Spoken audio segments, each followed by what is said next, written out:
Good morning, James, and it's great to have you here this morning. Well, good morning to you, Marjorie, and thank you very much for asking me to join this interview. You are most welcome. In that, first of all, I would really like to acknowledge that the efforts and the contribution you have made into this book, and for you, and not only one important role as the co-editor, and as well as when we're going through the entire process of editing this book over the span of 1 year, that you have mentored and coached a few of our Chinese authors in their each respective chapters. And with your years of experience in unlimited patience in particular, I really want to thank you, and we could not have done this without you.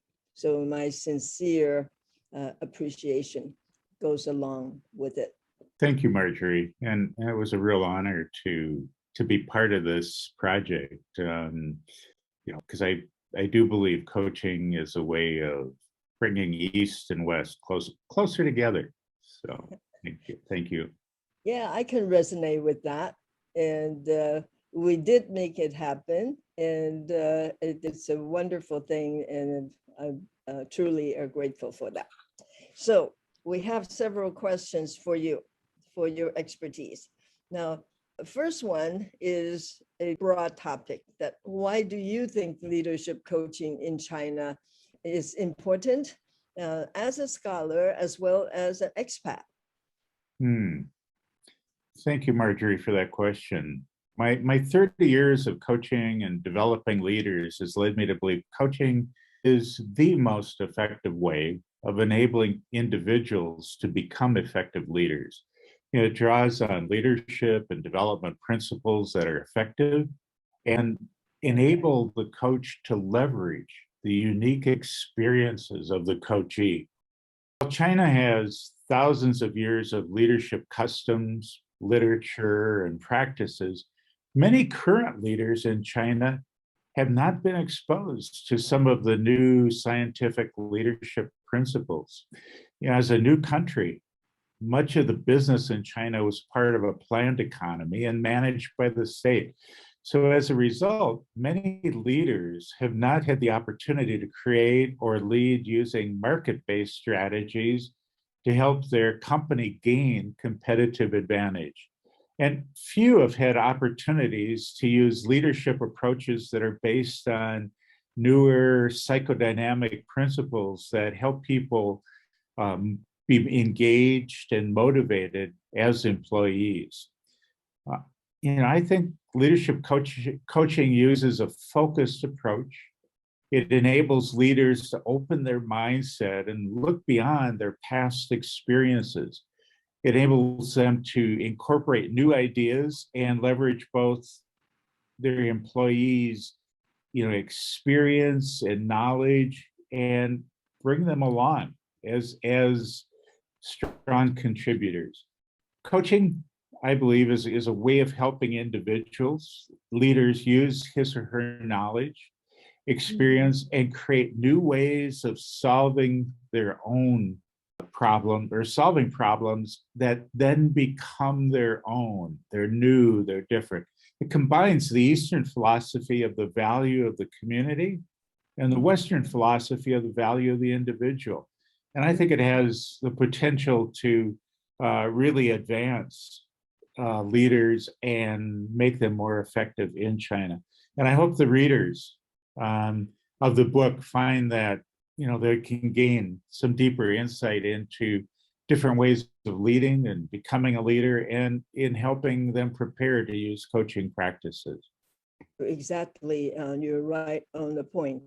Over the years, we have seen leaders in China that are very strong technically, and where that would be helpful to their personal development is the internal maturity of understanding and self-awareness.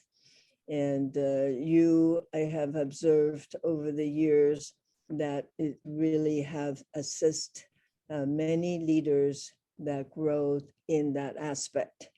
So the wonderful thing is that we have seen over the last 20, 30 years that many Chinese leaders start out as a professional, eventually become matured internally. Now they are a truly effective leader in many aspects. So at this point, that I also want to acknowledge many of the scholars and the practitioners and researchers, as well as executives in the multinational companies, has contributed to the evolution of leadership and coaching in China. That's a great point, Marjorie. Yeah, I think people have helped in many ways to advance leadership in China. Indeed, indeed. And we have more of the tough questions for you. The next one is leadership coaching in China that is different than other parts of the world? And often this is a $64,000 question. So what's the difference? Why China so different with the rest of the world? So here we go. Yeah. Marjorie, that's a great question. You know, in my doctoral research, I found that leaders become leaders when they understand the context and they are able to deal with the context in new and different ways.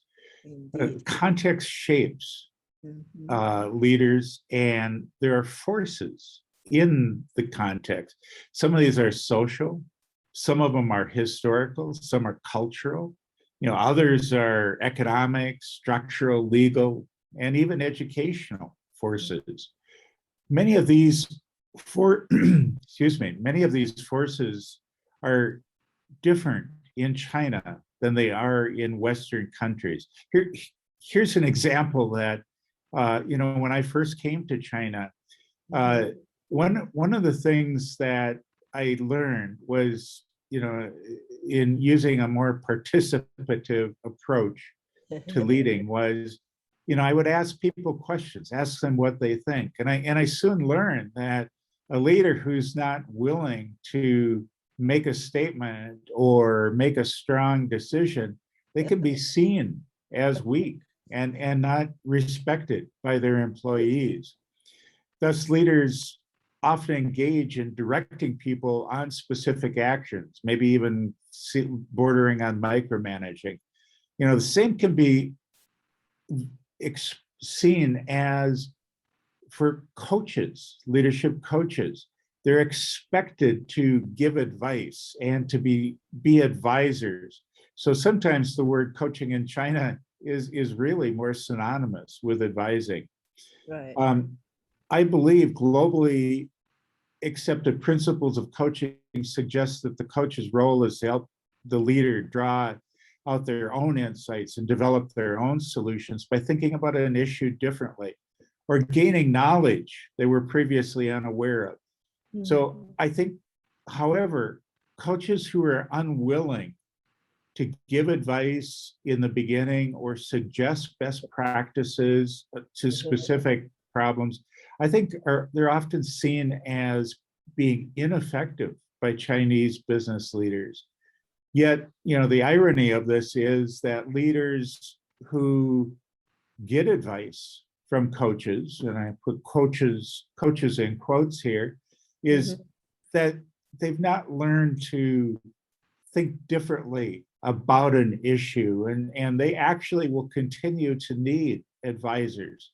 So yeah, I think coaching does start out differently in China, but I also think that those coaches that are successful do use good questions, such as, you know, asking, prompting deep thought, asking questions, listening deeply, and helping the person create solution they own and use going into the future.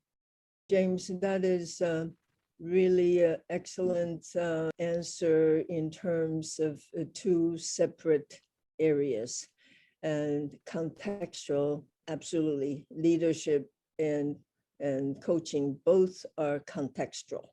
And in China, evolved the last 30 years, and in first 10 years is very strong technically. And the second 10 years began to think for themselves and starting to demonstrate professional conduct and also with self-awareness. And the third 10 years, now many leaders begin to be much more in the sense of spiritual and also with more holistic approach. And so in our experience working with Chinese colleagues, first few years and they expect directions, but the second few years they will come back to tell you, well, yes, this is good, but that's not working. And then the third few years they tell you, yeah, this is okay, but I'll tell you what, this other way that combining Chinese and Western thinking will work better. So now we're into that phase that where our Chinese leaders is inadvertently kind of adhering to what you just said. It's beautiful to observe. So and that goes to the same as to coaches as well. We as coaches also learn continuously and grow, and